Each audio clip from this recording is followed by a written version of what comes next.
বলছেন। কিরে, ভয় পাচ্ছিস? এই জন্যই বলেছি আসার দরকার নেই। শুনলি না তখন আমার কথা? এত রাতে এখানে বসে আছিস, ভয় ডর আছে তোর? কাল এত বড় একটা ঘটনায় যেখানে পুরো গ্রাম ভীত, সেখানে তুই এত রাতে এই নদীর পাড়ে বসে আছিস। মাথা কি কাজ করা বন্ধ করে দিয়েছে তোর? মানলাম ভ্রমরীকে তুই ভালোবাসতিস, তাই বলে পারিপার্শ্বিক অবস্থার কথা ভুলে যাবি? তিস্তার ততক্ষণে ধ্যান ভাঙলো, চারপাশে তাকালো। আসলেই তো এত রাত হয়ে গেছে, সে অবাক হয়। এত রাত অবধি সে এখানে বসেছিল। তিস্তার জবাব না পেয়ে মাস্টার মশাই আরেকটু রেগে যায়, হাত ধরে টান দেয় উপরে যাওয়ার জন্য। কিন্তু তিস্তা ঠায় দাঁড়িয়ে থাকে, নিষ্প্রাণ কণ্ঠে বলে, মাস্টারমশাই, আমাদের সাথে খুব বড় কিছু হবে বোধহয়। মাস্টার মশাই এতক্ষণ পরে তিস্তার এমন রহস্য মাখা বাক্য শুনে হতভম্ব হয়। কি বলল তিস্তা? অনেক বড় কিছু হবে মানে? তিস্তা কি নিজের মাঝে নেই? প্লাবনের উত্তপ্ত রাগ হঠাৎ ছিমিয়ে আসে, নেতিয়ে যায় তার বিশাল তেজ। একটু কোমল হয়, নিজেদের মাঝে অধিক দূরত্বটা খানিক খোঁচান। একটু এগিয়ে এসে স্নেহভরা হাতটা তিস্তার মাথা রেখে কোমল কণ্ঠে বলল, কি বলছিস তিস্তা? কি হবে? তোর কি ভ্রমরীর জন্য খারাপ লাগছে, তাই এমন করছিস? কি হয়েছে বল? তিস্তা এবার নিজের নিষ্প্রাণ দৃষ্টিজোড়া মাস্টার মশাইয়ের উপর নিস্তব্ধ করে।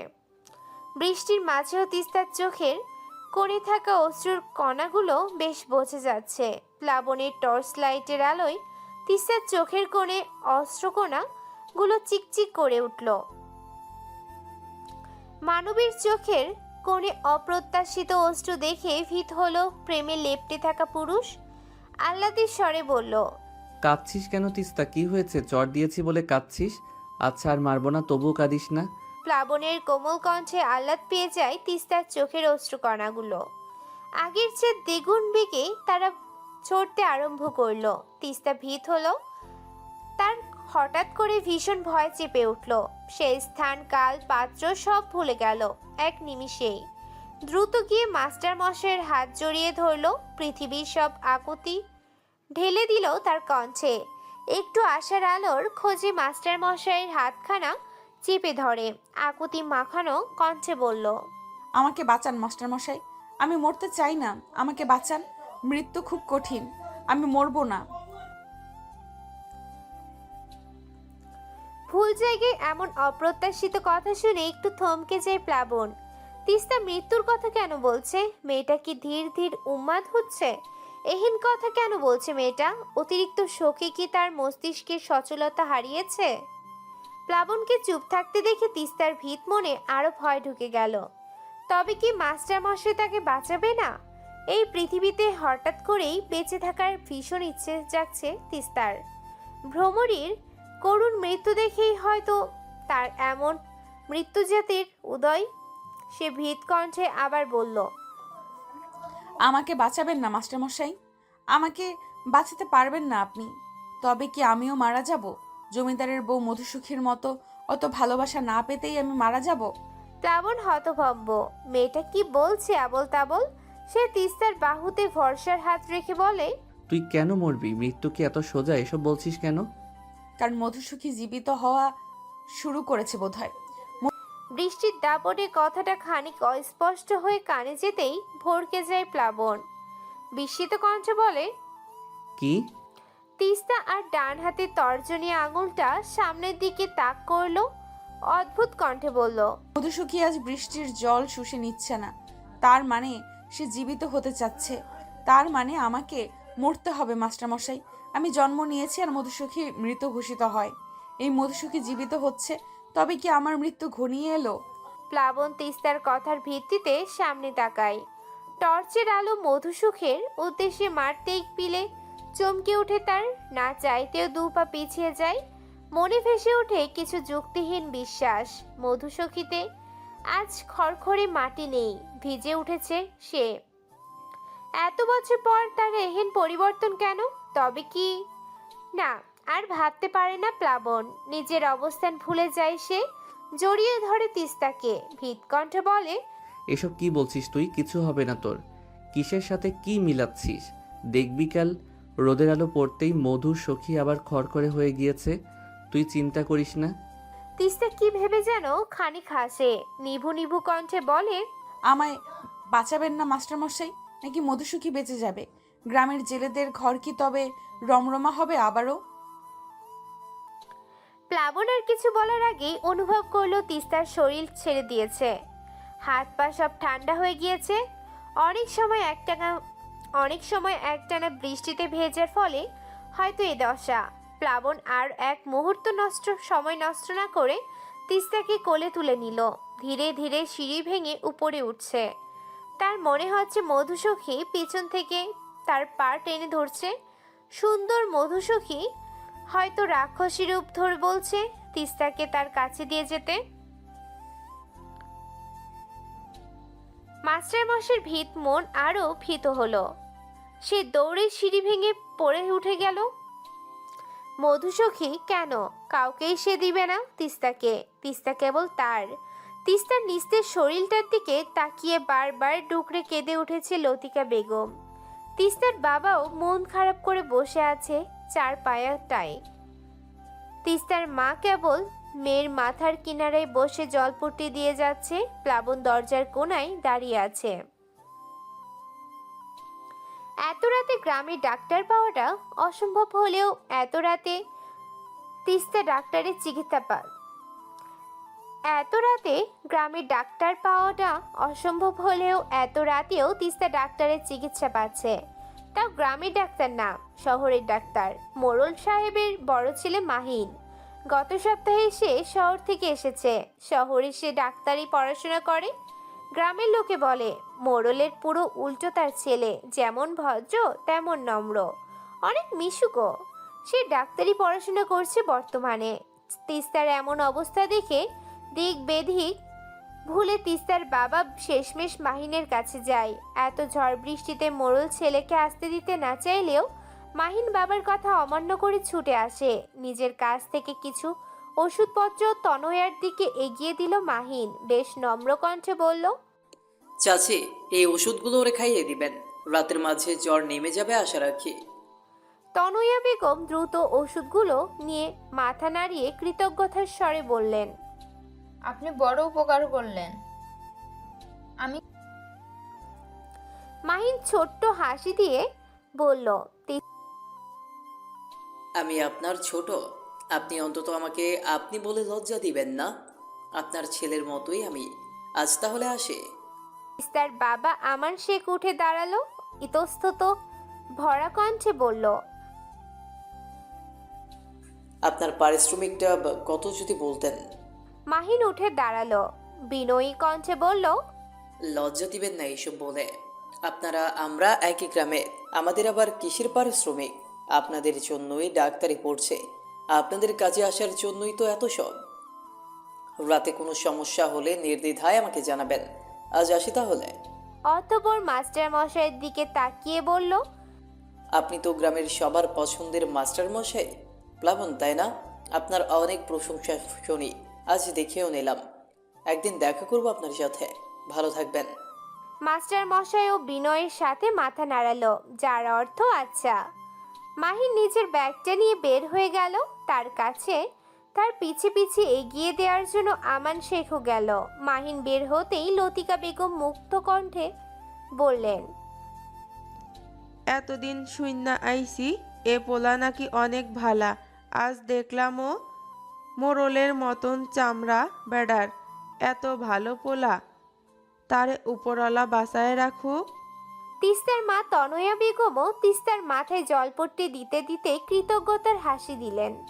কিন্তু মাস্টার মশাইয়ের মনে চলছে ভিন্ন দ্বন্দ্ব। সে মাহিনের চোখে অন্য কিছু দেখেছে তিস্তার জন্য।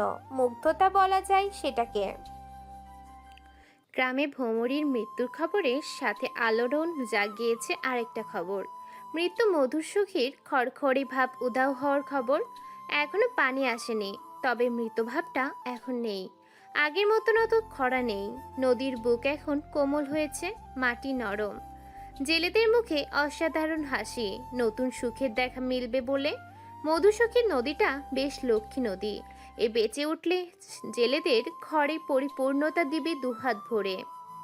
দীর্ঘ দুদিনের অসুস্থতায় মিয়ে গিয়েছে তিস্তা। আজ সকাল হতে হতেই স্নান করে রোদে এসে দাঁড়ালো তিস্তা। চোখের নিচে কালো দাগ পড়েছে, মুখে দু একখানা কালো দাগের উপস্থিতি। শরীরটাও সামান্য শুকিয়ে গিয়েছে। হঠাৎ বাহিরের দূরের পথ থেকে গাড়ির শব্দ ভেসে এলো। গ্রামে অত গাড়ি তো আসে না, কেবল পুলিশের গাড়ি আসে। তবে কি বড় অফিসাররা গ্রামে এলো? ভ্রমরের সাথে হওয়া অন্যায়ের কোনো খোঁজ মিলল? তিস্তা ভেজা চুলে গামছা জড়ানো অবস্থায় ছুটে গেল।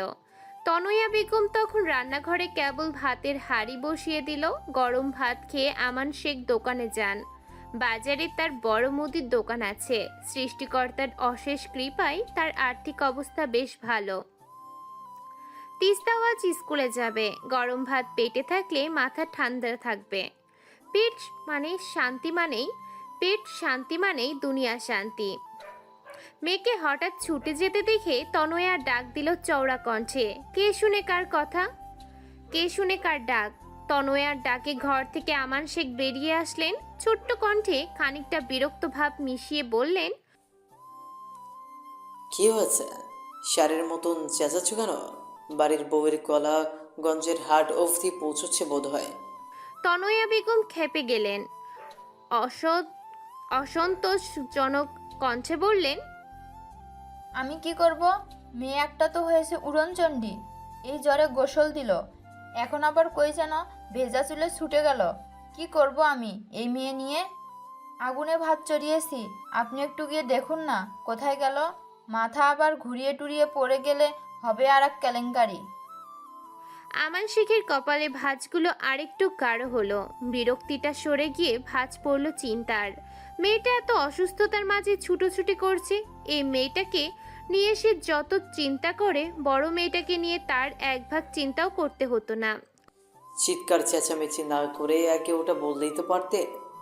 মেয়েটা যে কার মতন হলো। কথা শেষ করে আমান সিং হন্তদন্ত করে হয়ে মেয়ের পিছে পিছে গেলেন। তনয়া বেগম একটু মুচকি হাসি দিলেন। মেয়েটা তার বাবার প্রাণ যেন। এই যে মেয়ের কথা শুনতেই বিরক্ত উবে গিয়ে চিন্তাহানাম দিয়েছে মুখে। মেয়েটা অনেক ভাগ্যবতী। শাড়ির আঁচল দিয়ে কপালের ঘামটুকু মুছে রান্নাঘরের দিকে এগিয়ে গেল সে। তিস্তা নিজের বাড়ি ছেড়ে বেশ খানিকটা এগিয়ে গেল। পথিমধ্যে ভীষণ ভিড়। সেখানটায় পুলিশের গাড়ি দাঁড়িয়ে আছে। তার চারপাশে কতগুলো ছোট্ট ছোট্ট ছেলে মেয়ে উৎসুক দৃষ্টিতে তাকিয়ে আছে। তিস্তা এগিয়ে গেল। মোড়ল সাহেবও এখানে আছে। নেপাল জেঠুকেও দেখা যাচ্ছে। মানুষটার শরীরে সাদা ধুতি আর একটা বেশ পুরানো ফতুয়া। ফতুয়াটার রঙও সাদা, কিন্তু পুরানো হাওয়ায় হলদেটে রং ধারণ করেছে। সাদা রঙও কেমন ঘেটে যায় পুরনো হলে। পুরনো হলে সবকিছুই রং বদলায়, হোক জেঠুর ঢিলে ফতুয়া কিংবা রক্ত মাংসের মানুষ। পুলিশ অফিসারদের কাছাকাছি যেতেই ভুঁড়িওয়ালা অফিসারের কথা ভেসে এলো। অফিসারের কথার পরিপ্রেক্ষিতে মোড়লের কর্কশ কণ্ঠ ভেসে এলো, কিছুই পাচ্ছি না মানে কি? গ্রাম থাইকা একটা মাইয়া এমন ভাবে মইরা যাইব আর আপনি পাচ্ছি না বইলা খালাস হইবেন? তা তো হইতে পারে না। যত তাড়াতাড়ি পারেন সেই বেজনারে খুইজা বাহির করেন। অফিসার যেন একটু ভড়কে গেলেন। মিয়ে যাওয়া কণ্ঠে বললেন, আমরা তো আমাদের মতো করেই খুঁজেছি, কিন্তু কোথাও কিছু পাচ্ছি না। কাউকে সন্দেহজনক তো মনে হচ্ছে না। আমরা সব দেখেছি, সবাই তো অনুসন্ধান করা শুরু করে দিয়েছে। এখন দেখি কি করা যায়। নেপাল ঠাকুর এবার মুখ খুললেন। অসহায় কণ্ঠে বললেন, আমার কন্যার আত্মার শান্তির জন্য হইলেই এই নরপশুরে ধইরেন সাহেব। আমার আর কোনো চাওয়া নেই। কন্যা আমার শান্তিতে পরলোকে থাকুক। এই পৃথিবী তো আর তাকে শান্তি দিল না। মাহারা অভাগিনীটা। কথা থামিয়েই ভ্যা ভ্যা করে কেঁদে দিল নেপাল ঠাকুর। তিস্তারও চোখে জলে টুইটুম্বুর হলো। পুকুরে আর সাঁতার প্রতিযোগিতা দেয়া হবে না। ইচ্ছে হলেই ইচ্ছে হলেই ডাইনি বলা যাবে না, ইচ্ছে হলেও কাউকে জড়িয়ে বলা হবে না তুই আমার প্রাণের সই। মাঝে মাঝে মানুষ এত অসহায় কেন হয়ে যায়? মোরলের সান্ত্বনার কণ্ঠ ভেসে এলো। আর কান্দাইয়া কি হইব? নেপাল একলা মাইয়াটা বিয়া না দিয়া ঘরে রাইকা শকুনের খাবার বানাইছো। তবে ভ্রমরি আমাগো গ্রামের মাইয়া, ওর সাথে হওয়া অন্যায় বিচার হইব। তুমি বাড়ি যাও। মোরলের কথায় সর্বস্ব হারিয়ে নিঃস্ব হওয়ার নেপাল জেঠু ছোট্ট বাচ্চাদের মতো মাথা নাড়িয়ে দুর্বল পায়ে হাঁটা ধরে বাঁ দিকের মাটিতে সরু রাস্তাটায়। পৃথিবীতে সবচেয়ে অসহায় বাবা সে। সন্তানের নির্মম মৃত্যু দেখার মতন অসহায়ত্ব কি বা হতে পারে? তিস্তার ছোট্ট মনে আকাশ আধার করা বিষণ্ণতা হানা দিল। মৃত সইয়ের যত্ন যতটা না কষ্ট হচ্ছে, তার চেয়ে বেশি কষ্ট হচ্ছে নেপাল জেঠুর জন্য। মানুষটার দিন দুনিয়ায় আপন বলতে আর যে কেউ রইল না। তিস্তা মাটির পথটার দিকে ছুটে গেল। নেপাল ঠাকুর একটু হকচকিয়ে গেল বোধহয় তাকে দেখে। যখন ঠাউর করতে পারলো এটা তিস্তা, তখন ছোট্ট শ্বাস ফেললো। বিষণ্ণ কণ্ঠে জিজ্ঞেস করলো, মা, তুই এখানে যে? জেঠুর কথায় ঠেলে কান্না এলো তিস্তার। জেঠুর হাতটা আঁকড়ে ধরে কাপা কণ্ঠে জিজ্ঞেস করলো, তোমার খুব কষ্ট লাগছে তাই না জেঠু? নেপাল ঠাকুর মৃত হৃদয়টা নিয়ে খানিকটা হাসে। তিস্তার মাথায় হাত বুলিয়ে বলেন, কষ্ট হবে সেটাই তো স্বাভাবিক রে মা। আমার এত ছোট মেয়েটা এমন অকালে চলে যাবে কে জানতো? তিস্তা জেঠুর চোখের কোণে অশ্রুটুকু মুছে দেয়। ছোট্ট তিস্তা বেশ ভরসাময় নারীর মতন বলল, কেঁদো না জেঠু, এই যে তোমার ভ্রমরের তিস্তার মাঝে আছে। যখন ইচ্ছে হবে ছুটে আসবে, দেখবে তিস্তার হাসিতে ভ্রমরের খিলখিল হাসিখানা। মধ্যবয়স্ক নিঃস্ব মানুষটা কেঁদে দেয়। বাচ্চাদের মতন মাথা দুলাতে দুলাতে বলে, ঈশ্বর তোর মঙ্গল কামনা করুক মা। ভ্রমরের মতো আর কোনো ফুল যেন ছড়ে না যায়। আমি আসছি মা। তিস্তার কিছু বলার আগেই পুরোহিত জেঠু ছুটে চলে গেল। নিজের দুর্বলতা না দেখানোর অদম্য ইচ্ছেই লোক চক্ষুর আড়াল হলো বোধহয়। তিস্তা নিজের অশ্রুটুকু মুছে নিল, ছোট্ট শ্বাস ফেলল। হঠাৎ পেছন থেকে ভরাট পুরুষালী কণ্ঠে চমকে উঠল। পিছনে তাকিয়ে দেখে মোড়লের ডাক্তার ছেলে মাহিন। মাহিন হাসি মুখে এগিয়ে এলো, মিষ্টি হেসে জিজ্ঞেস করলো, তুমি তো তিস্তা, তাই না? শরীর কেমন এখন? তিস্তা মুখ কুঁচকে ডানে বামে মাথা নাড়িয়ে বলল, ভালো। শুধু ভালো না, অনেক ভালো। মাহিনের এমন কথায় সন্দিহান দৃষ্টিতে তাকায় তিস্তা। বিরক্ত কণ্ঠে বলল, আমার জ্বর কমিয়েছেন বলে কি এত প্রশ্ন করা লাগবে? আমার উত্তর দিব না, যান। মাহিন তিস্তার কথায় আরেকটু হেসে দেয়। হাসি মাখা কণ্ঠে বলে, না, আমি তো এমনি জিজ্ঞেস করেছি। তা এখানে কেন? মন চেয়েছে তাই আসছি। আপনার সমস্যা? মাহিন তিস্তার উত্তর শুনে হা হয়ে গেল। এত তেজ মেটার? তিস্তা বাড়ির পথে হাঁটা ধরে। পথের মাঝে তার বাবার সাথে দেখে হয়। আমান শেখ নিজের মেয়েকে দেখতেই এগিয়ে গেলেন। ব্যতিব্যস্ত কণ্ঠে বললেন, কে রে মা, কোথায় গিয়েছিলে? তোর না শরীর অসুস্থ? চল বাড়ি চল। তিস্তা বাবার হাত ধরে বাড়ির উদ্দেশ্যে রওনা হলো। বাবারা বুঝি এত ভালো হয়? সব বাবাদের সন্তান যেন বেঁচে থাকে, কারণ বাবাদের প্রাণ যে তাদের সন্তানের মাঝে। ইচ্ছে না থাকা সত্ত্বেও এক বান্ধবীর বিয়েতে এসেছে তিস্তা। সব বন্ধু বান্ধব তাকে জোর করে নিয়ে আসছে বললেই চলে। তিস্তার মন ভীষণ খারাপ। ভ্রমরী চলে যাওয়ার পর আর কিছুতেই তার আর মন বসছে না।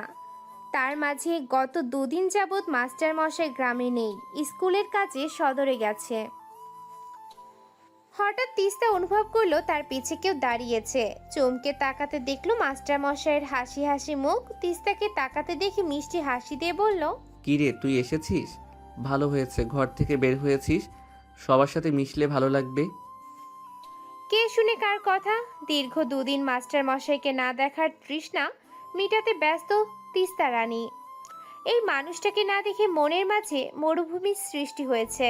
তিস্তাকে ড্যাব ড্যাব তাকিয়ে থাকতে দেখে প্লাবন সন্দিহান দৃষ্টিতে তাকিয়ে বলল। কি রে, জ্বর কমেছে? তিস্তার ধ্যান ভাঙল, মাথা নিচু করে বলল। হ্যাঁ কমেছে। কখন এলেন? তিস্তার কিছু বলে না, মনের মাঝে ভীষণ মন খারাপটা এখন আর নেই। কেন? তিস্তা আনমনেই রিমুর দিকে তাকায়। বধূ বেশে তার ছোট্ট বান্ধবী কত বড় লাগছে।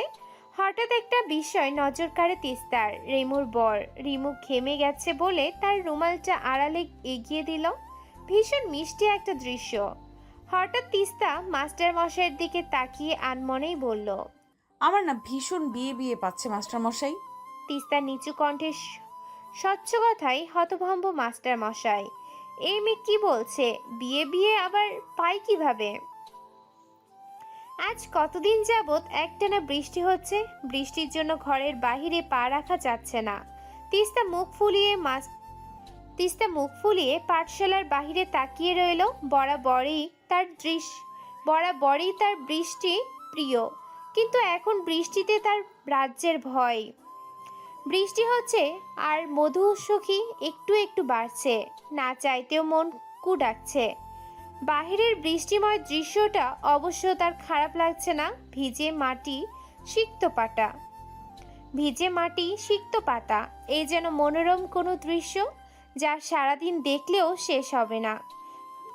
মনের মাঝে আজগুবি ভাবনার ভাটা পড়ল মাস্টার মশাইয়ের ভরাট কণ্ঠে। সে গম্ভীর কণ্ঠে তিস্তার উদ্দেশ্যে বলল। এই তো একটু আগে রিমুর বিয়েতে তো আগেই দাওয়াত দিয়েছিল, তাই সোজা এখানে চলে আসলাম। বাহিরে কি দেখছিস তিস্তা? দুদিন পর তোদের মাধ্যমিক পরীক্ষা, আর তুই বাহিরে তাকিয়ে আছিস। পড়াশোনা করার ইচ্ছে নেই? তিস্তার ধ্যান ভাঙে। মাস্টার মশাইয়ের দিকে তাকাই। মাস্টার মশাই আগে থেকে কেমন যেন একটু শুকিয়ে গেছেন। দুশ্চিন্তায় চোখের নিচে কালি জমেছে যেন। আজ প্রায় 5 দিন যাবৎ মাস্টার মশাইয়ের মায়ের শরীরটা ভালো নেই। মা ছাড়া তো আর কেউ নেই তার। তাই দুশ্চিন্তায় নিজের শরীরে আঁচড় কেটেছে অবহেলা। তিস্তাকে চুপ থাকতে দেখে বিরক্তিতে কপাল কুঁচকালো মাস্টার মশাই। রাজভারী কণ্ঠে বলল। তুই এখনই পাঠশালা থেকে বের হয়ে যা। পড়াশোনা না করলে এখানে আসবি না। যা, বের হ। তিস্তা অবাক হলো। মাস্টার মশাইয়ের মন মেজাজ খারাপ তা না হয় সে জানে, তাই বলে সামান্য কারণে বের করে দিবে? আজও। তিস্তা উঠে দাঁড়ালো, নতজানু হয়ে বলল। আর বাহিরে তাকাবো না, এবারের মতন ক্ষমা করুন। মাস্টার মশাই আর কিছু বলেননি। আজকাল যে বড্ড তার ভয় হয়। ভ্রমরী মারা যাওয়ার পর গুনে গুনে 18 দিন পার হয়েছে, আর অবাকবশত এই 18 দিনের মাঝে পুরো গ্রাম ভুলে গেছে ভ্রমরী নামক মেয়েটার কথা, সেই বীভৎস দৃশ্যের কথা। তিস্তাও আজকাল মোড়লের ছেলে মাহিনের সাথে বেশ ভাব জমিয়েছে। সে ছেলে ডাক্তার হলেও বেশ অসাধারণভাবে মিশে যায় বাচ্চা বুড়ো সবার সাথে। এটাই প্লাবনকে অতিষ্ঠ করে দিচ্ছে। হঠাৎ নীরবতা ভেঙে তিস্তার দিকে তাকিয়ে বেশ জোরেই বলল।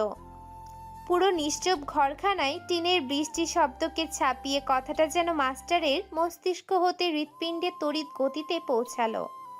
বাহিরের ঝড়কে পাল্লা দিয়ে শরীরের ভিতরে এক ভয়ঙ্কর তাণ্ডব লীলা শুরু হলো। সে ঝড় যেন হঠাৎ করেই মাস্টার মশাইয়ের হৃদয়কে ভেঙে চৌচির করে দিল। ঝড়ের পর ভয়ঙ্কর বন্যায় হয়তো ডুবে যাবে হৃদয়খানা। কঙ্কার কথায় বিরক্তি প্রকাশ করলো তিস্তা। অসংখ্য রকমের বিরক্ত ছুঁড়ে ফেলল কঙ্কার মুখে। অসন্তোষজনক কণ্ঠে বলল। তুই কি সারা দিন আমার খবর নিয়ে বেড়াস কঙ্কনা? তোর কি আর কোনো কাজকর্ম নেই? কঙ্কনা মুখ ভেঙচি দিল। প্লাবনের দিকে তাকিয়ে বলল। দেখেছেন মাস্টার মশাই, এই মেয়ের মাথায় এখন এসব ঘুরছে বলেই পড়াশোনায় মন নেই, কাউকে জানাতে যাচ্ছে না বিয়ের কথা। তিস্তা কঙ্কনার এমন অহেতুক কথাই বিরক্ত হলো।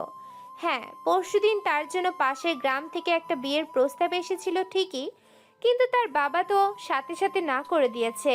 তবে এটা নিয়ে এত মাতামাতির কি হলো? মাস্টার মশাই তিস্তার মুখে গম্ভীর দৃষ্টি নিক্ষেপ করলেন। তিস্তা তো তাকে সব বলতো, তাহলে এটা বলল কেন? তাহলে এটা বললো না কেন? পর করে দিচ্ছে মেয়েটাকে, পর করে দিচ্ছে মেয়েটা তাকে। হুটহাট যে মেয়েটা আনমনে তার কাছে অদ্ভুত বায়না ধরে সন্ধির অভাব, সেটা কি তবে কেবল বয়সন্ধির প্রভাব? মেয়েটার কেবল আবেগ হয়ে রইল সে? এমন হাজারখানিক গোপন প্রশ্ন নিয়ে হতাশার শ্বাস ফেলল মাস্টার মশাই। হয়তো তাকে এ কথাটা বলতে ভুলে গেছে মেয়েটা। নানান তালবাহানা দিয়ে নিজের মনকে শান্ত করল সে। কঙ্কনার দিকে তাকিয়ে শীতল কণ্ঠে প্রশ্ন ছুড়ল। তুমি কিভাবে জানলে এ খবর? তিস্তা তো নিশ্চয়ই তোমাকে বলেনি। মাস্টার মশাইয়ের প্রশ্নে কঙ্কনা মনে মনে খুশি হলো। তার ধ্যান পাওয়ার জন্যই তো এই কথাটা তুলেছিল। কঙ্কনা বেশ রসালো কণ্ঠে বলল, আমার বড় ভাই বলেছে মাহিন ভাইয়ের সাথে তিস্তার তো বেশ ভাব। হয়তো তিস্তা মাহিন ভাইকে বলেছিল, সেটাই পরে মাহিন ভাই কথায় কথায় আমাকে বলেছে। ব্যাস, আগের পরের কোনো কথা মাস্টার মশাইয়ের কর্ণশক্তি পৌঁছায়নি মাহিন নামটার পরে। এতটা পর হয়ে গেল সে। এখন সব কথা মাহিন জানে, কিন্তু সে জানে না এত ভাব মাহিনের সাথে। অপরদিকে তিস্তার মনক্ষুণ্ণ হলো। সে তো মাহিনকে যেচে বলেনি। মাহিন সাহেবই তো জিজ্ঞেস করেছিল তাদের বাড়িতে এত মেহমান কেন এসেছে। তখনই তো সে বলেছে, না হয় কি বলতো?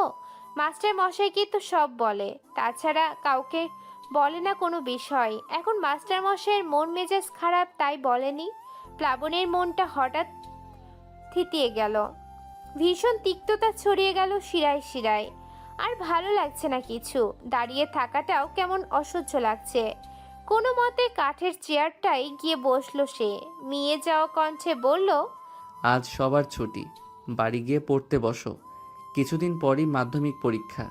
সবার তো আর তিস্তার মতন বিয়ে হবে না, তাই সবাই পড়ায় মন দাও। মাস্টার মশাইয়ের এমন কথাই বুক ভার করা অভিমান জাগলো সপ্তদশী কন্যার। তার কি বিয়ে হবে নাকি? এই বয়সে মেয়েদের একটু আধটু তো বিয়ের সম্বন্ধ আসেই। পুরো ঘটনা না জেনেই মাস্টার মশাই সব সময় এমন করে। ছুটির কথা শুনতেই সকল ছাত্রছাত্রী ছুট লাগালো। তিস্তার সবার শেষে ধীরে ধীরে ঘরের বাহিরে যেতে নিলেই মাস্টার মশাইয়ের খোঁচা মারা কণ্ঠ ভেসে এলো, তা কবে বিয়ে? দাওয়াত দিবি না? তিস্তা একটু থমকালো। মাস্টার মশাই না জেনে এমন করে কেন? মনের মাঝে একটা শক্তপোক্ত রাগ হলো। মুখটা শক্ত করে বলল, দাওয়াত দিব না কেন? অবশ্যই দিব, খুব শীঘ্রই পাবেন দাওয়াত। কথা শেষ হওয়ার সেকেন্ডের মাথায় বিশাল এক চড় পড়ল ডান গালে। মাথাটা ঝিমিয়ে এলো, শরীরের প্রতি শিরা কেঁপে উঠল। মাস্টার মশাইয়ের হুঙ্কার ভেসে এলো, এই বয়সে এত বিয়ে করার শখ তোর? কত বয়স তোর? হ্যাঁ, কত বয়স? সারাদিন এই পাড়া ওই পাড়া, এ ছেলে ওই ছেলের সাথে উড়নচণ্ডীপনা করেও শখ মিটে না, আবার বিয়ে করবি? কিসের বিয়ে করবি এই বয়সে? তিস্তা খানিকটা কেঁপে উঠল। অভিমান জমলো ছোট্ট মনের কোণে। আহত স্বরে বলল,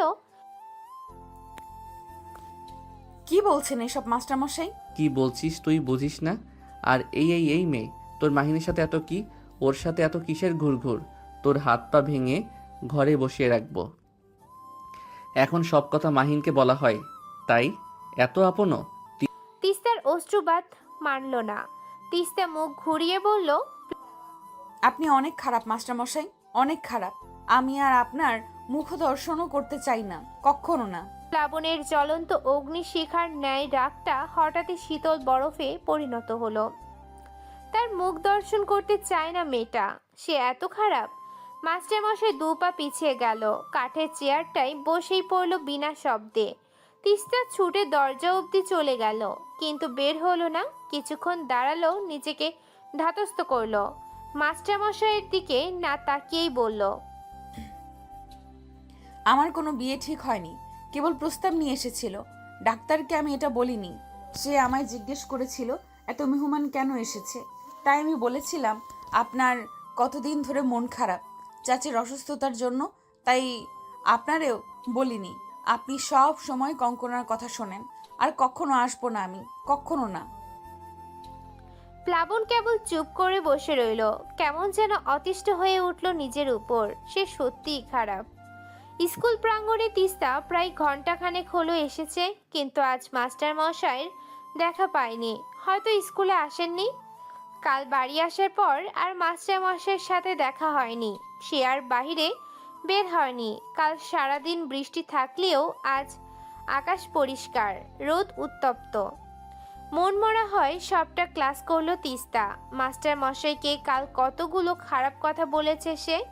এই জন্য মাস্টারমশাই তাকে আর পড়াবে তো, নাকি সত্যি আর তার মুখ দর্শন করবে না। এমন 6-9 ভেবে পুরো সকালটা পার করলো সে। কারোর সাথে কোনো কথা বলেনি। ছুটি দিতেই সোজা বাড়ি চলে গেল।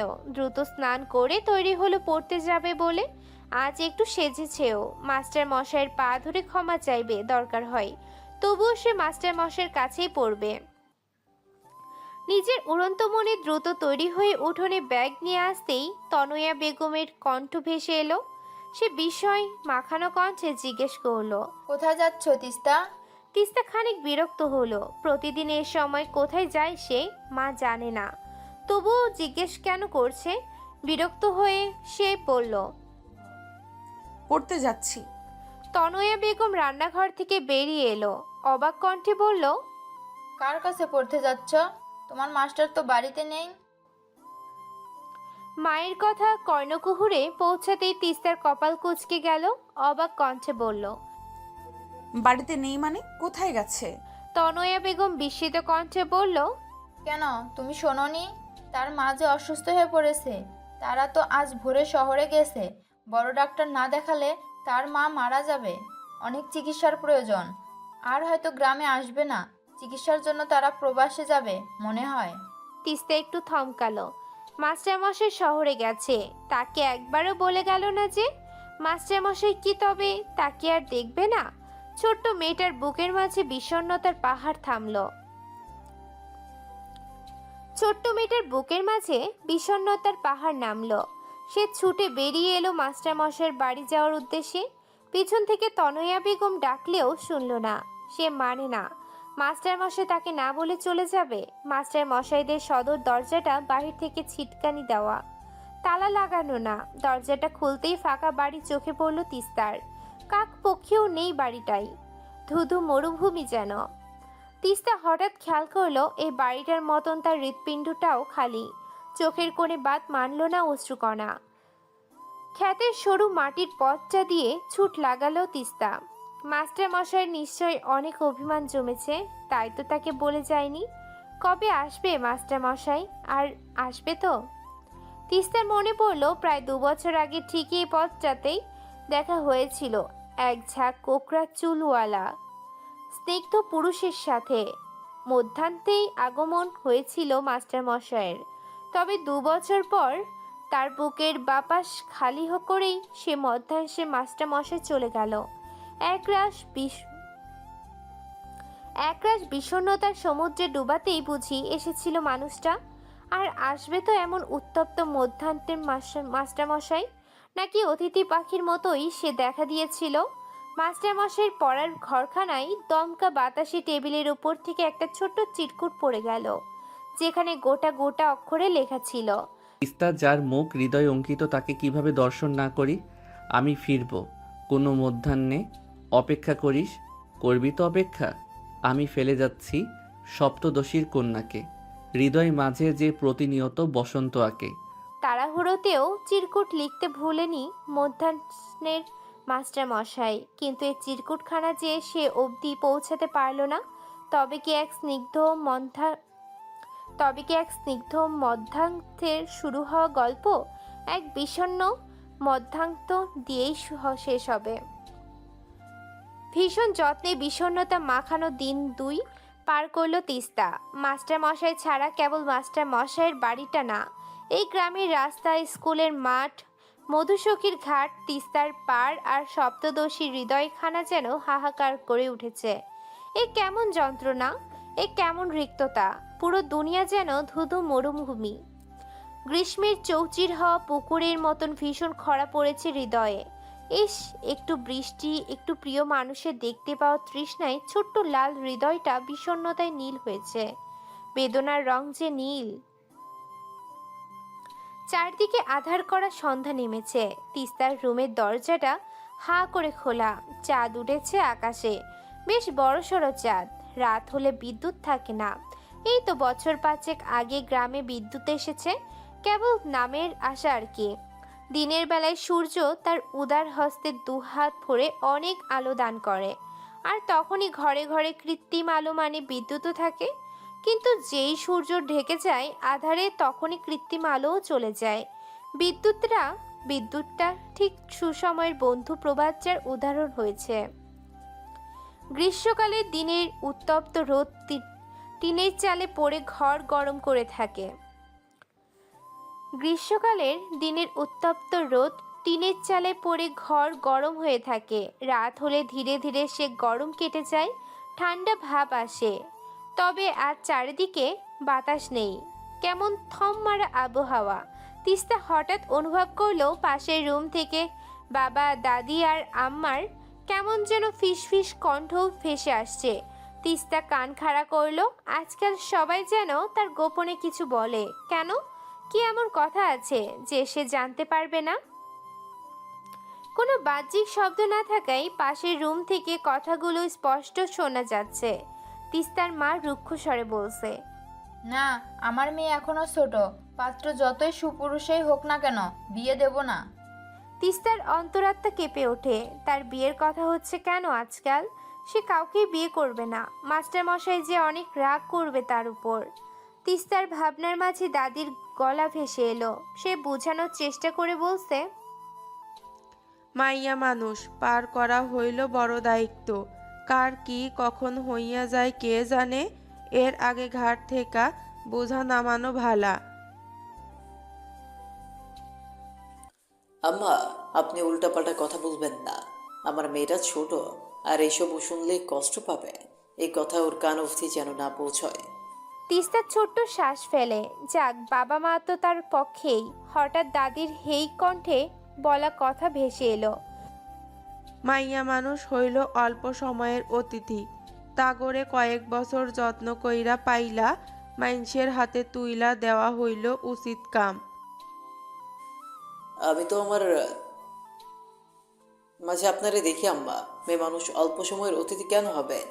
মেয়ের মাঝে যেখানে আমি আমার মাকে দেখি। তিস্তার চোখ গড়িয়ে সামান্য অশ্রুকণা বালিশের উপর পড়ল। জলগুলো শুষে নিল গরম তুলোর মতো। তিস্তার চোখ গড়িয়ে সামান্য অশ্রুকণা বালিশের উপর পড়ল। জলগুলো শুষে নিল নরম তুলোর মতো। দাগ রেখে দিল বালিশের কভারখানা। জীবনও ঠিক এমনই। কেউ ক্ষত মোছানোর চেষ্টা করে, আর কেউ আমাদের ত্রুটিগুলো যত্নে রেখে দেয়। সারা জীবন আমাদেরকে সেই ত্রুটি মনে করিয়ে আমাদের মুক্ত হয়ে উড়ার ডানাগুলো কেটে দেয়। তিস্তা পাশের বালিশটা নিয়ে মুখের উপর চেপে ধরল। কান্নাগুলো যেন দরজা পেরিয়ে পাশের ঘরে না যেতেই পারে। তার চোখের জল যেন না ঝরে। তাই নিয়ে বাবা মায়ের কত চিন্তা, আর সে এমন অশ্রু বিসর্জন করছে দেখলে তাদের কতটা না কষ্ট হবে। প্রণয় মানে এক ঝাঁক বিষণ্ণতা। বালিশে মুখ চেপে কান্নার নাম প্রণয়। মুখে হাসি রেখে ভিতরে অনলে পুড়ে যাওয়া হলো প্রণয়। সপ্তদশী বুঝে মাস্টার মশাইয়ের জন্য হওয়া অনুভূতিগুলো তাকে আজীবন এক ব্যথাময় সুখ দিবে। কি লাভ তবে এতে এত ভেবে? নীল রংটা বেছে নিয়েছে তো সে নিজ ইচ্ছায়। আর সামান্য বেদনা সহ্য করতে পারবে না। আজকাল তোমার কি হয়েছে? খাওয়া দাওয়া ছেড়ে দিয়েছো দেখি। সারাদিন জানালার শিকলটা ধরে কাটিয়ে দিচ্ছ। পরীক্ষা যে সামনে, মনে আছে? মায়ের কথায় ধ্যান ভাঙে তিস্তার। মৃত দৃষ্টিতে মায়ের পানে তাকায়। তনয়া বেগম এগিয়ে আসে।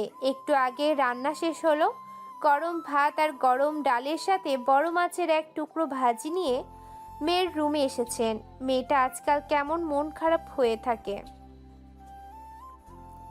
মায়ের মুখখানা লাল হয়ে আছে গরমে। তিস্তা একটু নড়ে চড়ে বসলো।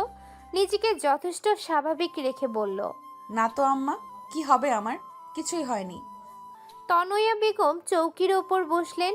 ভাত মাখিয়ে মাছের কাঁটা বেছে মেয়ের মুখের সামনে এক লোকমা ধরে বললেন, আমি তোমার পেট থেকেই হইনি, তুমি আমার পেট থেকে হইছো। আজকাল কথা লুকাতেও শিখেছো। তা স্কুলে যাও না কেন? তিস্তা ভাতটা মুখে নেয়। চুপ করে থাকার মোক্ষম মাধ্যম এটা। তনয়া আবার মাছের কাঁটা বাছতে ব্যস্ত হয়ে যায়। কাঁটা ছাড়াতে ছাড়াতে বলে, আবেগের বয়সে আবেগ দেখাতে গিয়ে বিবেকের কাছে লজ্জিত হইও না। মেয়ের জাত এমনিতেই দুর্বল ভাবে মানুষ, তার উপর যদি আবেগ ধরে বসে থেকে সব জলাঞ্জলি দাও তাহলে তুমি মূর্খ।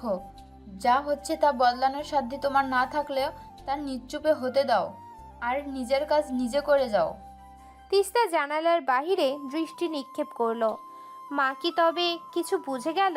কোনো মতে সে ভাতটা গিলে নিল। ব্যতিব্যস্ত কণ্ঠে বলল, আরে আম্মা, তুমি ভুলভাল বলছো।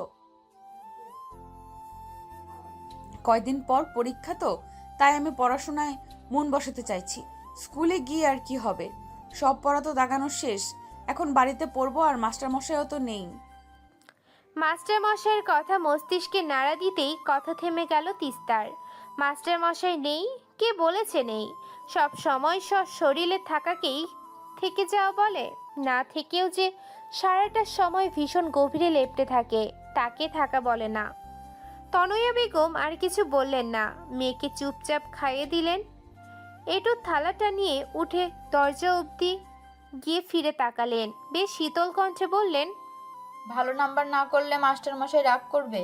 তুমি কি চাও তোমার মাস্টারমশাই অন্য লাল টুকটুকে বউ নিয়ে আসুক রাগ করে? তিস্তা উত্তর দেয় না, কেবল ড্যাব ড্যাব করে তাকিয়ে থাকে মায়ের দিকে। মা কি বলল? অন্য বউ মানে?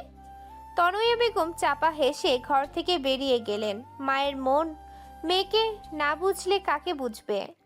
বাহিরে রাতের আধারে হুতুম প্যাচে ডাকছে। রাতের বিভীষিকাময় আধারকে আরও এক ধাপ ভয়ঙ্কর অবস্থায় রূপান্তরিত করেছে এ ডাক। হারিকেনের আলোটা উঠানের মাঝে নিভু নিভুভাবে জ্বলছে। পিঁড়ি পেতে বসে আছে তিস্তা, তার বাবার ফেরার অপেক্ষায়। লতিকা বেগম ক্লান্ত হাতে তালপাতার হাত পাখা দিয়ে বাতাস করছে। তনয়া দরজা ধরে দাঁড়িয়ে আছে।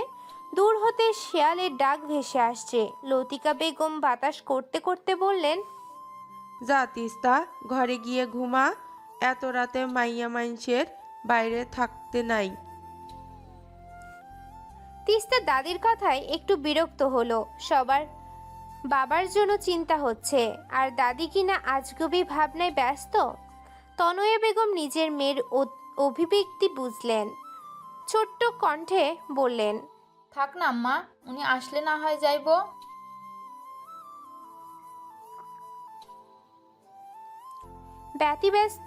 ব্যতিব্যস্ত এক পুরুষালী কণ্ঠে কেউ বলল, চাচি, আমি আমান। সবাই একটু ধাতস্থ হলো। তাদের প্রতিবেশী চাচার ছেলে আলতাফ। দাদি বিরক্ত কণ্ঠে বলল, কে কে রে? মরণ, দামরা হইছস কি বাতাসে? এমন কইরা কেউ আহে? লোকটা যেন গায়ে মাখলো না দাদির কথা। কেবল উত্তেজিত কণ্ঠে বলল, চাচি, আপনারা আমার সাথে বাজারে চলেন তাড়াতাড়ি। এই সময় এমন কথা শুনে সবাই বিস্মিত হয়। দাদি অবাক কণ্ঠে বলে, এই রাইতে আমরা বেডি মানুষ গঞ্জের হাটে গিয়া কি করুম? নেশা করছস নাকি রে শ্যামরা? ছেলেটা নিজের কণ্ঠে আকুতি ঢেলে বলল, না চাচি, আপনাগো সর্বনাশ হইছে। আমান ভাইয়ের পরাণ যায় যায় অবস্থা। বড় পথ দিয়া আসার সময় তার সাইকেল নাকি গাড়ির সাথে ধাক্কা খাইছে, পাটা শেষ। যানটা আবার চইলা যায়, তাড়াতাড়ি চলেন। কথাটা মস্তিষ্ক অবধি পৌঁছাতে সবার শরীরে বিদ্যুৎ খেলে গেল। ভুল শুনছে না তো? হুতুম প্যাচার কুডাক বুঝি সত্যি হলো। উঠানের এক পাশে থাকা ছোট্ট চৌকি খাটে শুয়ে আছে আমান শেখ। তনয়া বেগম স্বামীর পায়ের মাঝে তেল মালিশ করেছেন। ভাগ্যের জোরে টানা 3 দিন হসপিটালে থাকার পর বেঁচে ফিরেছেন আমান শেখ। তবে হাঁটা চলার শক্তি প্রায় নেই বললেই চলে। গঞ্জের হাটে এ কয়েকদিন তিস্তা বসেছে। বাবা হলো একটি সংসারের বটবৃক্ষ, যে বৃক্ষ নিজের সর্বাঙ্গ দিয়ে রৌদ্র শুষে ছায়া হয়। কিন্তু সেই বটবৃক্ষের একটু ক্ষতিতে তার ছায়ায় থাকা ছোট্ট ছোট বীজগুলো নিস্তেজ হয়ে যায় রৌদ্রের উত্তপ্তায়। বাস্তবতার ঘষাঘাত থেকে বাবা যেভাবে আগলে রাখে, তেমন করে আর কেই বা রাখে? বাবা অসুস্থ হওয়ার পর বিভিন্ন দুর্যোগ বয়ে যাচ্ছে পরিবারটার উপর। পরিবারটার হাল ধরল উড়ন্ত ছুটন্ত তিস্তা, যে তিস্তার বোকামি দেখে তার মাস্টারমশাই দীর্ঘশ্বাস ফেলে বলেছিল শরীরের যত্ন নিতে। কবে শিখবি তুই? আর সে তিস্তা পুরো একটি সংসারের যত্ন নিচ্ছে। এই তো 15টা দিন যে সে দিব্যি কাটালো মাস্টারমশাইয়ের বিহীন, আর তার মাঝে 10 দিন ধরে টানছে সংসারে বোঝা। বটবৃক্ষের ছায়ে থাকা সবচেয়ে ছোট্ট আদুরে বীজটা আজ নিজের সবটুকু উজাড় করে একটু ছায়া দেওয়ার জন্য মরিয়া হয়ে উঠে পড়ে লেগেছে। আমান সে কতটা ঝিমিয়ে থাকা আকাশটার দিকে তাকিয়ে রইল, খুব গভীরভাবে কি যেন ভাবলো। তারপর খুব গোপনে এক অক্ষমতা মাখানো হতাশার শ্বাস ফেলল। তনয়া বেগম স্বামীর গোপনীয় শ্বাসটার ভয়াবহ আর্তনাদ শুনতে পেলেন বোধহয়। তেলটা স্বামীর বাহাতে মাখতে মাখতে বললেন, নিজেকে আপনি এত অসহায় কেন ভাবছেন? একটু ধৈর্য রাখুন, সব ঠিক হয়ে যাবে। আমান শেখ তাকালেন নিজের অর্ধাঙ্গিনীর পানে। মানুষটা তাকে কত বুঝে। সেই 16 বছরের অবুঝ তনয়া আজ 45-এর গিন্নি। তিস্তা পুরো ওর মায়ের মতোই হয়েছে। তনয়া খুব ডানপিটে স্বভাবের ছিল। সংসারের প্রথম কয়েক বছর তো ওর খেলতে খেলতেই গেল, কিন্তু বড় মেয়েটা গর্ভে আসার সাথে সাথে বদলে গেল সব। খেলাঘর ভুলে আঁকড়ে ধরল বাস্তবতার কাঠিন্য মাখা সংসার। পুতুলের জন্য বায়না করা মেয়েটা কোনো কিছুর অপূর্ণতায় কোনো অভিযোগ করতো না। একদম ছটফট করা মানুষটাও তার মেয়েকে দুষ্টুমির জন্য শাসন করতে ভুলেনি। মেজাত হলো পানির মতন, সময়ের গতিবেগে নিজের স্রোত বদলায়। আমান শেখ বেশ হতাশার স্বরে বলল, না, কেন আমি আমাকে এত অসহায় ভাবছি? মেয়েটা আমার হঠাৎ কেমন বড় হয়ে গেল দেখলে? আমার যে এমন বড় মেয়ে দেখতে ভালো লাগে না। চারপাশের মানুষগুলো কেমন শত্রু হয়ে গেল হঠাৎ করে। মেয়েটা দোকানে বসে দেখে সবার কি হম্বিতম্বি। তুমি তো দেখলে মেয়েটার না কোনো ক্ষতি হয়ে যায়। স্বামীর কথায় তনয়ার খানিক বুকে মোচড় দিল। এমন চিন্তা যে তার মাথায় আসে না তেমনটা না। যেদিন মেয়েটা প্রথমে দোকানে গিয়ে বসলো, পুরো গ্রাম যেন হুমড়ি খেয়ে পড়লো তাদের বাড়ি। কেউ বলছে মেয়ে মানুষ এত বাড়লে গ্রামে অনাথ সৃষ্টি হবে, কেউ বা বলছে মেয়েটা নষ্টামের পথে পা দিয়েছে, কেউ বা ধিক্কার জানাচ্ছে এমন বেলাল্লাপনার জন্য। কিন্তু এই মানুষগুলোই এক মুঠো চাল দিয়ে তাদের ক্ষুধার দিনে পাশে দাঁড়ায়নি। তনয়া চুপ রইল, একটু ধাতস্থ করলো নিজেকে। তার ভয়টা সে নিজের মাঝে রাখবে। ভয় হলো সংক্রামিত রোগের মতন, যা অনেক কিছু অর্জনের পথে বাধা হয়ে দাঁড়ায়। শীতল কণ্ঠে তনয়া বেগম বললেন, আপনি অত চিন্তা করবেন না, ভালো কিছুই হবে। কয়দিন পর মেয়েটার পরীক্ষা, ভুলে গেছো তুমি? আমি না, কিছুই ভুলিনি। ও দোকানে যাওয়ার সময় বই সাথে করে নিয়ে যায়, রাত জেগে দেখি পড়াশোনা করে। আপনি ঠিক হয়ে গেলেই তো আবার সব আগের মতো হয়ে যাবে। চিন্তা করবেন না। মেয়ে জাতি সময়ের পরিবর্তে কখনো ফুলের মতো নরম, কখনো কাঁটার মতো ধারালো, আবার কখনো বা পাথরের মতো শক্ত। আমার তিস্তাও সেই জাতেরই। আর কখনো ঠিক হুমু তুমু। স্বামীর আকুতি মাখানো প্রশ্নে তনয়ার ছোট্ট হৃৎপিণ্ড খানা ছলাৎ করে ওঠে। উত্তর যে তার জানা নেই। বড় গাড়ির সাথে সাইকেলটা ধাক্কা খেয়ে পাশের খালে গিয়ে পড়ে। ডান পায়ে হাঁটুর দিকটা বেশ নড়ে গেছে, বা পায়ে হাড় খানিকটা ভেঙেছে। সদরের ডাক্তার তো বলেছেন ঠিক হওয়ার আশা খুব কম, বাকিটা তো উপরওয়ালার হাতে। বিকেল তখন ঠিক 5:30। বিশাল ঝড়োয়া আবহাওয়া দেখে হাটে সব দোকানপাট বন্ধ করে দেওয়া হয়েছে। যে যার মতন ছুটছে নিজের বাড়িতে। রেডিওতে বারবার জানানো হচ্ছে সতর্ক বার্তা। ঝড় নাকি বেশ ভয়ঙ্কর রূপ ধারণ করবে, হতে পারে বন্যা। সাবধান হতে বলেছে সাধারণ মানুষদের। সমুদ্র উপকূলীয় এলাকা হলো তাদের এলাকা। ভীষণ ভয়ের আশঙ্কা আছে। সাথে গ্রামের পাশেই বিশাল প্রলয়ঙ্কারী তিস্তা নদী। বন্যা হলে বাঁচার উপায় নেই। তিস্তা ও বাবার শখের দোকানখানা বেশ সাবধানে তালা মেরে বাড়ির দিকে হাঁটা শুরু করলো। ধুলোবালিতে চোখ ঝাপসা হয়ে আসছে। বড় রাস্তাটা থেকে নেমে মাটির রাস্তায় হাঁটা শুরু করলো তিস্তা। উদ্দেশ্য দুইটা, বাড়িও পৌঁছে যেতে পারবে খুব দ্রুত, আর মধুসখীকেও দেখা হয়ে যাবে। মাস্টারমশাই গ্রামে নেই শুনে গুনে গুনে দিন 15 হলো। রোজ নিয়ম করে রেল স্টেশনে আর মধুর সখীর ঘাটে যায় তিস্তা। রেল স্টেশন যখন তাকে এক আকাশ বিষণ্ণতা। মাস্টারমশাই না আসার শূন্যতা দিয়ে পাঠিয়ে দেয়, তখন মধু সখীর ঘাট হয় আর বিষণ্ণতা নিবারণের আশ্রয়। প্রতিদিনের রুটিনের হেরফের হয়নি আজও।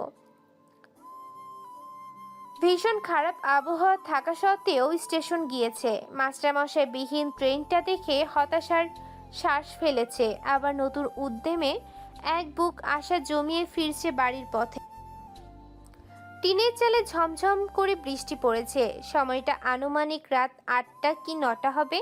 তিস্তার বাড়িতে পাড়া প্রতিবেশীর ভিড় দিকে দিকে লোক ছুটেছে তিস্তার খোঁজে। এমন ঝড় বৃষ্টি উপেক্ষা করেও মানুষজন দাঁড়িয়ে আছে তিস্তাদের বাড়ির উঠানে। মেয়েটার দোকান বন্ধ করে বাড়ি তো ফিরছিল, কিন্তু বাড়ি অবধি শেষ পর্যন্ত পৌঁছাতে কেন পারল না, সেই রহস্য জানার জন্যই মানুষ ভিড় জমিয়েছে তিস্তাদের বাড়ির উঠানে। হ্যাঁ, তিস্তা বাড়ি অবধি পৌঁছায়নি, কোথায় গেছে কেউ জানে না। গ্রামের সব জায়গায় প্রায় খোঁজ করা হয়ে গেছে, কিন্তু কোনো খবর পায়নি কেউ।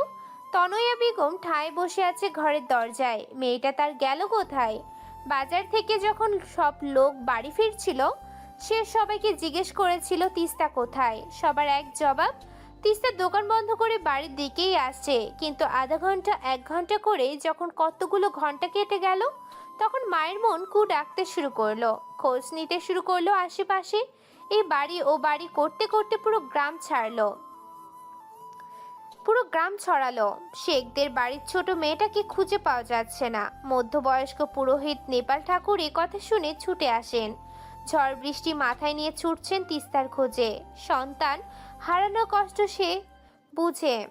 তিস্তার দাদির মাথায় পানি ঢালছে গ্রামের এক মহিলা। মানুষটা অতিরিক্ত চিন্তায় জ্ঞান হারিয়েছে। যতই সে কঠিন কথা বলুক, নাতনি যে তার চোখের মণি ছিল। পাড়া প্রতিবেশী নানান কথা বলছে। কেউ বলছে মেয়েটাকে দোকানে বসিয়ে মানুষের লোভ আনিয়েছ, কেউ বা করছে হা হুতাশ, কেউ বা বলছে সব শত্রুদের চাল। সুখ সহ্য হয়নি। পাশের বাড়ির আলতাফির মা সান্ত্বনার স্বরে বললেন, চিন্তা করো না তোমরা, হয়তো বৃষ্টি দেখে আটকে গেছে, ফিরে আসবো নি। তার সাথে তাল মিলালো আরো 2-1 মহিলা। হঠাৎ আলতাফ ছুটে আসলো, ব্যতিব্যস্ত কণ্ঠে আরেক চাঞ্চল্যকর খবর জানালো। গ্রামের কিনারায় সবচেয়ে ছোট বাড়ির মেয়েটিও খুঁজে পাওয়া যাচ্ছে না। সন্ধ্যার দিকে তাদের পালা মুরগিগুলো খুঁজতে বের হয়েছিল, কিন্তু আর ফেরেনি। যেমন হুড়মুড় করে তিস্তাদের বাড়িতে ভিড় জমিয়েছিল, তেমন হুড়মুড় করে ভিড় কমেও গেল। আবার নতুন কিছু শোনার লোভে গ্রামবাসীরা ভিড় জমাবে সে বাড়িতে। মানুষের কাজ তো এটাই, সাহায্য কম করবে কিন্তু মজা লুটবে পুরো 16 আনা। সারা রাত তুমুল বৃষ্টি হলো। তনয়া বেগম ঠায় দরজায় বসে রইলেন। মাঝে গিয়ে শাশুড়ির মাথায় পানি দিলেন। অবাক করা ব্যাপার হলেও সে কাঁদছে না, বরং নিজেকে শক্ত করছে। প্রকৃতির সাথে সাথে যে তাদের জীবনেও বড় ঝড় আসতে চলেছে তা টের পেয়েছে সে। গত রাতে তুমুল বর্ষণের পরও আকাশ এখনো মেঘলা। সকাল হয়েছে যে বোঝাই যাচ্ছে না। কেমন যেন প্রকৃতিতে সন্ধ্যা সন্ধ্যা ভাব। পুরো গ্রামের মানুষ জড়ো হয়েছে ঘোষদের পরিত্যক্ত জমিখানায়। কাল অবধি জমিটা শুকনো খরা ছিল, আজ সে জমিতে হাঁটুর সমান কাদায় ভরপুর। আর সেই জমিতে কাদায় মাখামাখি এক কিশোরীর মৃত শরীর। এইটা সেই 15 বছরের কিশোরী যে মুরগি খুঁজতে গিয়ে ভোজ হয়েছে কোনো নরপশুর। মানুষ নামক পশুদের দারুণ খাবার হয়েছে। শরীরটার সাথে সাথে মেয়েটার জানটাও খেয়েছে। অবশ্য বেঁচে থাকলেও সমাজের মানুষ তাকে বাঁচতে দিত না। গ্রামের মানুষদের মাঝে ভীতি তৈরি হলো। মেয়েরা তাহলে আর নিরাপদ না। তিস্তার খোঁজ মিলেনি তখনও। অবশ্য সবাই তিস্তার পরিণতি সম্পর্কে কিছুটা আঁচ করতে পেরেছে। হয়তো কোনো এক পরিত্যক্ত জায়গায় এমনভাবেই পড়ে থাকবে তিস্তা। গ্রামে তখন ভীষণ আলোড়িত খবর তিস্তা। তার সাথে সাথে একটা গা কাটা দেওয়া খবরও আছে। পুরো একদিনের তুমুল বর্ষণে মধুসখী এখন পানিতে টুইটম্বর। কি সুন্দর জল তার, রূপ যেন তার ধরে না। মধুসখীর বিস্ময় মাখা জীবন্ত রূপ দেখে জেলেদের মুখে তৃপ্তির হাসি। ঘরে আসবে সুখ। দুহাত তুলে কেউ শুকরিয়া জানাচ্ছে সৃষ্টিকর্তার দরবারে। তিস্তাদের বাড়িতে তখন শোকের ছায়া। বাড়ির অধরের ছোট্ট কন্যা বাড়িতে নেই। পুরো এক রাত কেটে আরেকটা দিন কেটেছে। ধরণীর বুকে নেমেছে আধার। মেয়েটা কোথায়? বেঁচে আছে তো? মধ্যাহ্নের মাস্টারমশাই ফিরে এসে পাবে তার তিস্তাকে, নাকি এক আকাশ বিদ্যুৎময় খবর পাবে? আচ্ছা, মধ্যাহ্নের মাস্টারমশাই আদৌ ফিরবে তো? বিষণ্ণ ক্লান্ত বিকেল। আকাশটা আধার না, তবে খানিকটা ঘোলাটে। আসমানির রাঙা পাঞ্জাবিটা আটসাট হয়ে লেগে আছে প্লাবনীর চওড়া শরীরের সাথে। আসমানির সাথে শুভ্রা রঙের পাঞ্জাবিটা যেন স্নিগ্ধ পুরুষের সৌন্দর্যটা আরও বাড়িয়ে দিয়েছে। পরপর 3 জোড়া পা ব্যস্ত গতিতে এগিয়ে যাচ্ছে নিজেদের গন্তব্যে। এক জোড়া পায়ের মালিক প্লাবন, আরেক জোড়া পা তার মায়ের, আর আরও এক জোড়া কোমল নারীর পা এগিয়ে যাচ্ছে। আর একটু পর বোধহয় ঝড় হবে, ভীষণ ঝড়। তার আগে বাড়ি পৌঁছাতে হবে যে দ্রুত। জায়গাটা ঠিক সদরঘাটের কাছাকাছি রাজকীয় এক বাড়ির সামনের বড় রাস্তা। বিশাল প্রাচুর্য ঘেরা এক মহল দেখা যাচ্ছে লোহার গেটটার ভেতরে। দেশের রাজধানী বলে কথা, দু একটা দারুণ প্রদর্শন তো থাকতেই হয়। প্লাবনের মা উচ্ছ্বাসিত কণ্ঠে প্লাবনের উদ্দেশ্যে বলল, বাবু, এটা কিসের দালান রে? মহলটা তো রাজকীয়, নিশ্চয়ই কোনো ঐতিহাসিক জায়গা, তাই না? প্লাবন হাঁটা থামিয়ে মায়ের দিকে তাকায়, তারপর হাঁপিয়ে ওঠা ছোট্ট শ্বাসটা ফেলে সামনের বন্ধ দরজার দুপাশে লাল মহলটার দিকে তাকিয়ে রয়। তার উত্তর দিতে ইচ্ছে করছে না। আজকাল মায়ের কোনো কিছুই তার ভালো লাগছে না। কিন্তু এদিন দুনিয়ায় মা বড্ড একা, তাই পারছে না সেই ইচ্ছাটা প্রকাশ করতে। প্লাবনদের পাশে থাকা শাড়ি পরা অল্প বয়সী রমণী বোধহয় বুঝতে পারে প্লাবনের মনোভাব। সে দ্রুত পরিস্থিতি খারাপ হওয়ার আগেই ঝরঝরে কণ্ঠে বলে ওঠে, হ্যাঁ ফুপিমণি, এটা ঐতিহাসিক জায়গা। আপনি হয়তো শুনছেন আহসান মঞ্জিল সম্পর্কে। এটা সেই মহল।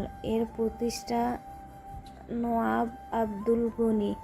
তিনি তার পুত্র খাজা আহসানুল্লাহর নামে এটার নামকরণ করে। 1859 খ্রিস্টাব্দে আহসান মঞ্জিলের নির্মাণ কাজ শুরু হয়।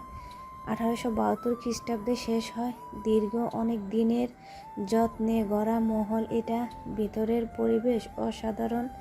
নবাবদের রাজকীয় চালচলনের বেশ নিখুঁত প্রমাণ এটা।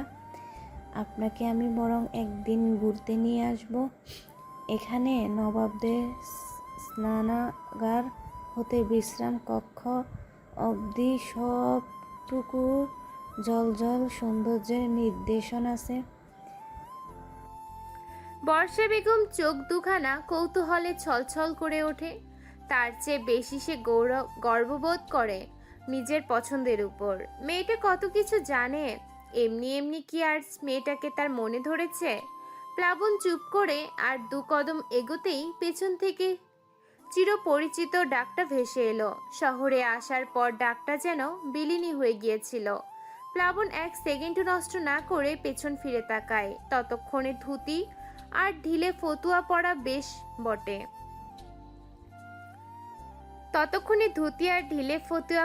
বেশ বেটে গোলগাল লোক এগিয়ে এসেছে।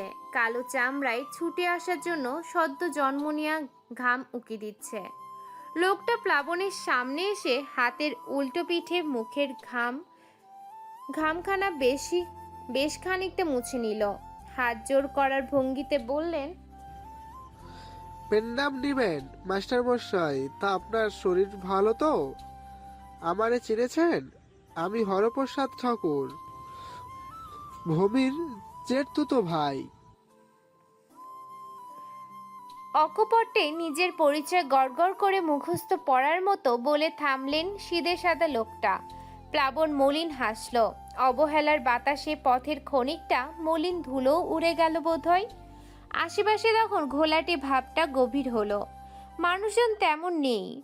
কিছু ফল ব্যবসায়ীর তাজা ফলগুলো একটু সজীবতা হারিয়েছে। সারা দিনে তপ্ত রোদের উত্তপ্ততায় তার সেই সামান্য অসজীব ফলগুলো গুটিয়ে নিচ্ছে তারা। বাড়ি যেতে হবে, অত রাত অবধি বেচা কেনা করা যায় না এখানে।